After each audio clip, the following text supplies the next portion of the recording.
اللہ تبارک و تعالی نے قرآن مجید فرقان حمید کے اندر رشتہ زوجیت کو بطور اپنی نعمت کے ذکر کیا ہے۔ فرمایا کہ میں نے تمہارے لیے تمہاری ازواج بنائی تاکہ تم ان کی طرف سکون حاصل کرو۔ تو میرے محترم ناظرین، یہ جو وظیفہ زوجیت کا ادا کرنا ہے، شریعت مطہرہ نے اس کا طریقہ کار بھی بتلایا۔ ویسے نہیں کہ جانوروں کی طرح جیسے جیا انسان کرتا چلا جائے، بلکہ رسول اللہ صلی اللہ علیہ وسلم نے اپنی امت کو اس بات کی بھی تعلیم دی کہ ہم بستری سے قبل اللہ تبارک و تعالی کے حضور شیطان کے شر سے بچنے کے لیے دعا کا اہتمام کیا جائے۔ حضرت سیدنا عبداللہ ابن عباس رضی اللہ تعالی عنہما سے روایت ہے کہ جناب رسول اللہ صلی اللہ علیہ وسلم نے اس دعا کے پڑھنے کی تعلیم دی، بسم اللہ اللہم جنبنا الشیطان وجنب الشیطان ما رزقتنا، اے اللہ تو ہمیں شیطان کے شر سے محفوظ فرما،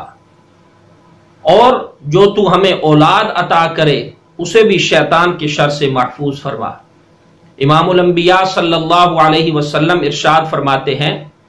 کہ اس مباشرت کے نتیجے میں اگر اللہ تبارک و تعالی نے ان کے لیے اولاد مقدر کر دی تو اللہ تبارک و تعالی کی رحمت کے ساتھ وہ کبھی شیطان انہیں نقصان نہیں پہنچائے گا، یعنی وہ شیطان کے شر سے محفوظ رہے گی۔ اس حدیث پاک پر حضرت شیخ عبدالحق محدث دہلوی رحمۃ اللہ علیہ فرماتے ہیں کہ اس حدیث پاک سے یہ بات ثابت ہوئی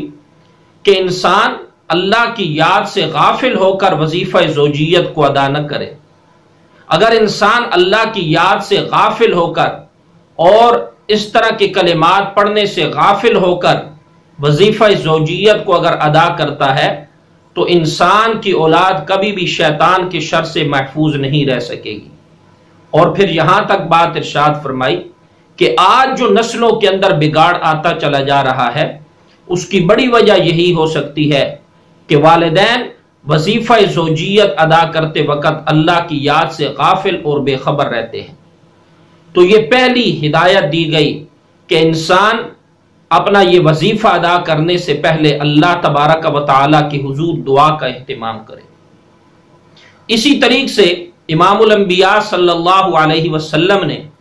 اپنی امت کو اس بات کی بھی تعلیم دی کہ بیوی کے ساتھ ازدواجی تعلقات جن کو پورا کرنا ہے اس راز کو فاش نہ کیا جائے، نہ خاوند کی طرف سے نہ بیوی کی طرف سے۔ امام الانبیاء صلی اللہ علیہ وسلم کا ارشاد گرامی ہے، حضرت سیدنا ابو سعید خدری رضی اللہ تعالی عنہ سے روایت ہے کہ جناب رسول اللہ صلی اللہ علیہ وسلم نے ارشاد فرمایا کہ دن قیامت کے اللہ کے ہاں سب سے بدترین درجے کے اندر ہوگا وہ انسان کہ جس انسان نے وظیفہ زوجیت ادا کرنے کے بعد اس راز کو فاش کر دیا۔ تو لہٰذا یہ دوسری ہدایت دی گئی امت کو کہ امت کے لوگ اس راز کو فاش بھی نہ کریں۔ تیسری چیز یہ کہ انسان نے جو زوجہ سے اپنی خواہش کو پورا کرنا ہے تو اس کا شریعت مطہرہ کی طرف سے ایک راستہ بھی متعین کیا گیا ہے۔ اگر اس راستے سے ہٹ کر اس کے برعکس راستہ اپناتا ہے تو ایسی صورت کے اندر بھی بڑی سخت وعیدات حدیث پاک کے اندر موجود ہے۔ حضرت سیدنا ابو ہریرہ رضی اللہ تعالی عنہ سے روایت ہے کہ امام الانبیاء صلی اللہ علیہ وسلم نے ارشاد فرمایا کہ وہ انسان ملعون ہے جو اپنی اہلیہ کے پاس آیا اور غیر فطری طریقے سے اس نے اپنی شہوت کو پورا کیا،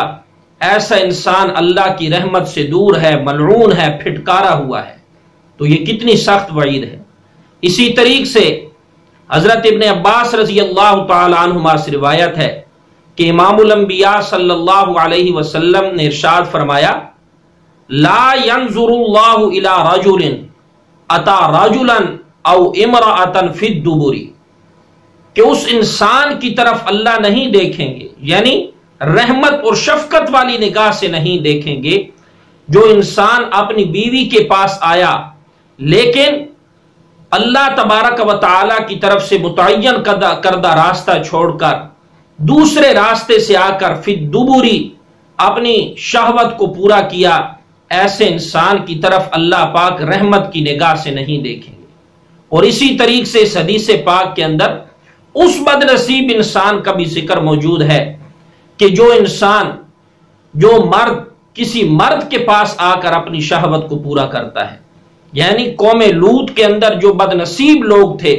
ان جیسا جو انسان فعل اپناتا ہے، ایسے انسان کی طرف بھی اللہ تبارک و تعالی رحمت اور شفقت کی نگاہ سے نہیں دیکھیں گے۔ اور یہ کتنا گھنونا جرم ہے۔ اللہ تبارک و تعالی نے قرآن مجید فرقان حمید کے اندر اس قوم پر جب عذاب کا ذکر کیا تو اللہ فرماتے ہیں فَلَمَّا جَاءَ أَمْرُنَا جَعَلْنَا عَالِيَهَا سَافِلَهَا، کہ ہم نے اس بستی کو اوپر نیچے کر دیا، اوپر سے پھر پتھروں کی بارش بھی برسائی، اسے تہس نہس کر دیا۔ تو اس لیے میرے محترم ناظرین، شریعت مطہرہ نے جو اصول اور جن قوانین کا ذکر کیا، جن احکامات کا ذکر کیا، ایک مسلمان کے لیے یہ بات بہت ضروری ہے کہ وہ اس طریقہ کار کو اپنائے جو اللہ اور اللہ کے رسول صلی اللہ علیہ وسلم نے امت کو جس کی تعلیم دی ہے، نہ یہ کہ انسان غیر اخلاقی موویز دیکھ کر ان کے طریقہ کار کو فالو کرتا رہے۔ اللہ سے دعا ہے کہ اللہ کریم ہمیں عمل کی توفیق عطا فرمائے، اور یہ میسج اور پیغام جو ابھی آپ نے سماعت کیا اسے زیادہ سے زیادہ آگے شیئر کریں تاکہ ہماری برباد ہونے والی نوجوان نسل وہ نبی کریم صلی اللہ علیہ وسلم کی ان تعلیمات سے آگاہ ہو کر اپنے آپ کو صراط مستقیم پر گامزن کر سکیں۔ اللہ تعالی ہم سب کا حامی و ناصر ہو۔ وما علینا الا البلاغ المبین۔